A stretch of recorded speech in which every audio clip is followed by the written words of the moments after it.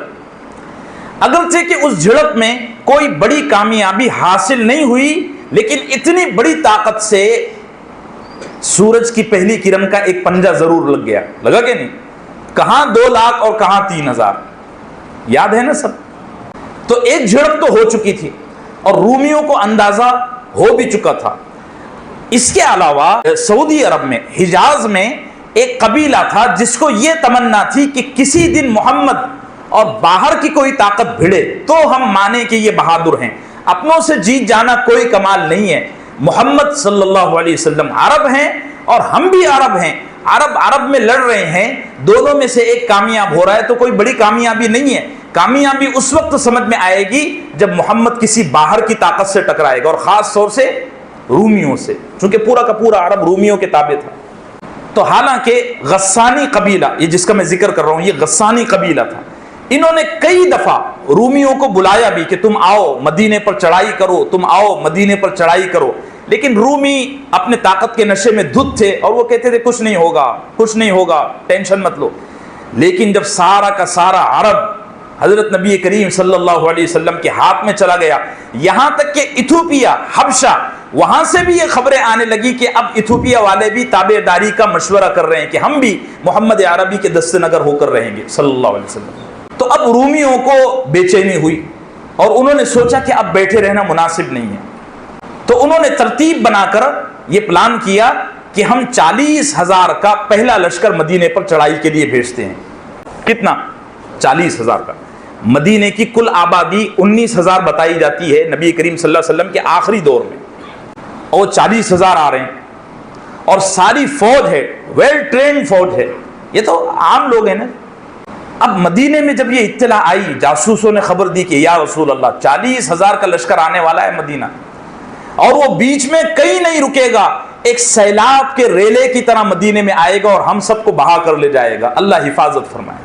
تو اب روایتیں بہت ساری ہیں, سب کو کوٹ کروں گا تو پہلے ہی وقت نکل گیا. ایک روایت آپ کو سناتا ہوں کہ مدینہ منورہ میں کتنی کھلبلی مچی ہوئی تھی. کس سے؟ رومیوں کے سیلاب سے. حضرت عمر رضی اللہ عنہ کا ایک پڑوسی تھا, آپ کو تو پتہ ہی ہوگا آخر دور میں حضرت سیدنا عمر نے مسجد نبوی سے دور مکان لے لیا تھا، تو آنا جانا ذرا مشکل ہوتا تھا، تو حضرت عمر نے اپنے پڑوسی سے مشورہ کیا، انصاری سے، کہ ایک دن تم جایا کرو مسجد میں اور ایک دن میں جایا کروں گا، جس دن میں جایا کروں گا اس دن دن بھر کی کارگزاری تم کو سنا دیا کروں گا، جس دن تم جایا کرو اس دن ساری کارگزاری مجھے سنا دیا کرو۔ تو حضرت عمر رضی اللہ عنہ فرماتے ہیں کہ ایک دفعہ میرا وہ انصاری ساتھی مسجد نبوی سے دوڑتے ہوئے آیا، تو میں گھر میں لیٹا ہوا تھا، آرام کر رہا تھا، رات کا کوئی پہر گزر چکا تھا۔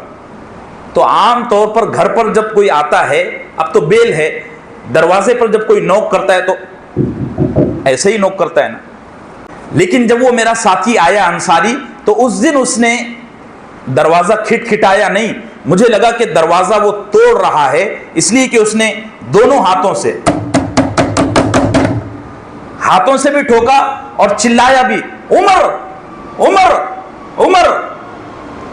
تو حضرت عمر پر ایسا خوف سوار ہوا، ایسی ہیبت سوار ہوئی، وہ خود فرماتے ہیں، حدیث کے الفاظ ہیں کہ اس وقت میں ہڑبڑا کے اٹھا، اور اٹھتے ہی برابر گھر کے ایک کنارے میں تلوار لٹکی ہوئی تھی، اس کے نیچے چمڑے کے دستے میں خنجر لپٹا ہوا تھا، اس کے بازو میں تیر کے ترکش رکھے ہوئے تھے، میں نے وہ سارا لپیٹا، خود لپٹائے بغیر دروازے پر بھاگا، دروازہ کھولتے ہی میں نے کہا کیا رومیوں کا ریلا آ گیا؟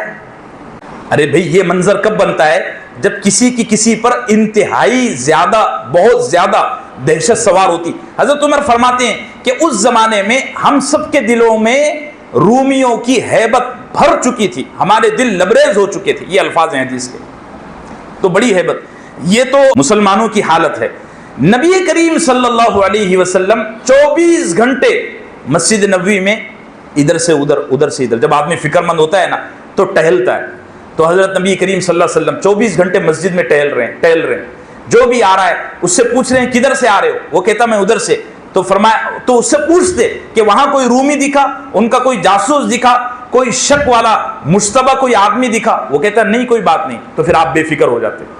بڑی فکریں سوار تھی، یہ تو مسلمانوں کا اور آقا مدنی صلی اللہ علیہ وسلم کا حال تھا۔ اس میں جلتے پر نمک کا کام کیا منافقین کی ریشہ دوانیوں نے اور بدماشیوں نے۔ سورہ توبہ میں اس کا ذکر ہے، اللہ ہم سب کو نفاق سے بچائے، بڑا عجیب مرض ہے، بڑا عجیب مرض ہے۔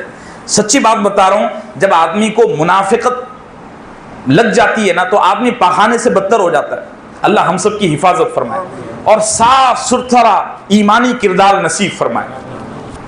ایک عالم ہے عبد الرحمن حبن نکا المیدانی، ان کی ابھی ایک کتاب چھپ کر آئی ہے، اب انڈیا میں بک رہی ہے، منافقین کی خباثتوں پر انہوں نے کتاب لکھی ہے، پوری 2 جلدوں میں کتاب ہے، کم سے کم میں سمجھتا ہوں 1200 صفحات کی کتاب ہے۔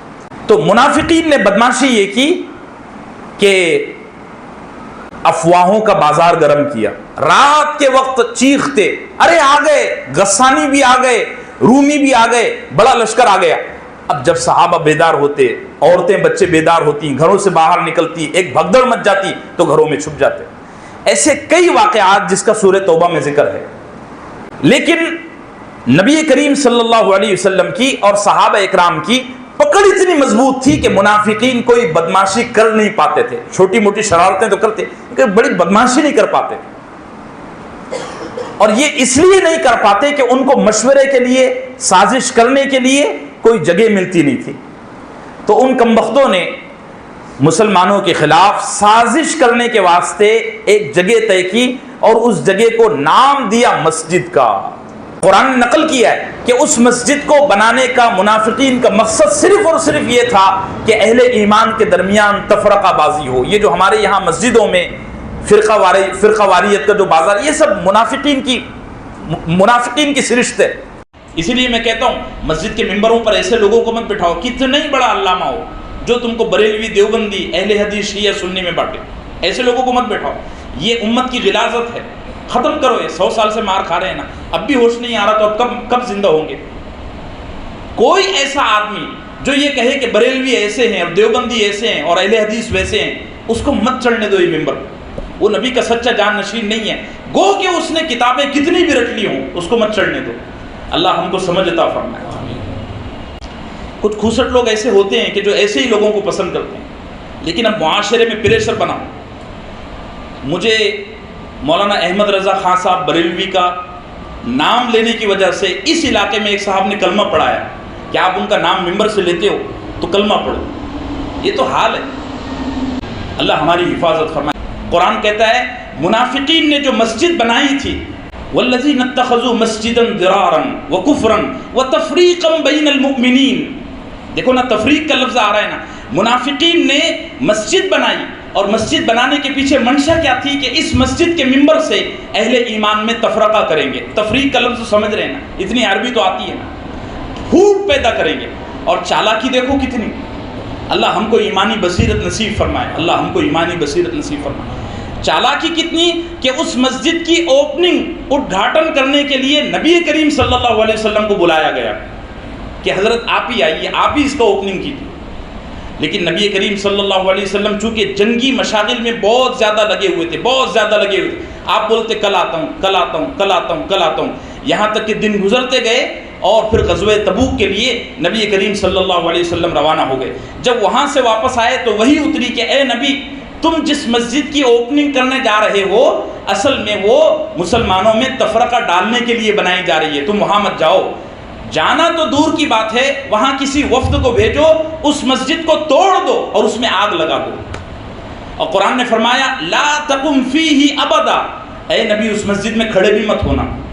دیکھو نا ہماری مسجد میں تو یہی تو چل رہا ہے. بریلوی ایسے, دیوبندی ایسے, وہ کہہ رہا ہے وہ کافر, وہ کہہ رہا ہے وہ کافر, وہ کہہ رہا ہے وہ کافر. تو پھر کیا بچا ہے پھر؟ اللہ ہم سب کو صحیح سمجھ عطا فرمائے. اور یہ جو فرقہ واریت کی جو آگ ہماری پیٹھ پر چپکی ہوئی ہے, جو ہم کو 1 انچ آگے نہیں بڑھنے دینا چاہ رہی, سیرت رسول میں جو جو چیزیں آپ کو سکھانے مقصد ہے اس میں سے ایک بڑا یہ بھی ہے کہ نبی صلی اللہ علیہ وسلم نے جس امت کو تعمیر کیا تھا, ایک عمارت کھڑا کی تھی, ہر فرد ہر امتی اس عمارت کی ایک اینٹ ہے, اور نبی نے اپنے ہاتھ سے تراش کر اس عمارت میں اس کو لگایا ہے. جو اس کو اس کی جگہ سے ہٹائے گا قیامت کے دن نبی اپنے ہاتھوں سے اس کو رسوا کریں گے. اللہ ہم سب کی حفاظت فرمائے. کبھی یہ موضوع مت آنے دو. صلی اللہ وسلم علی نبینا محمد.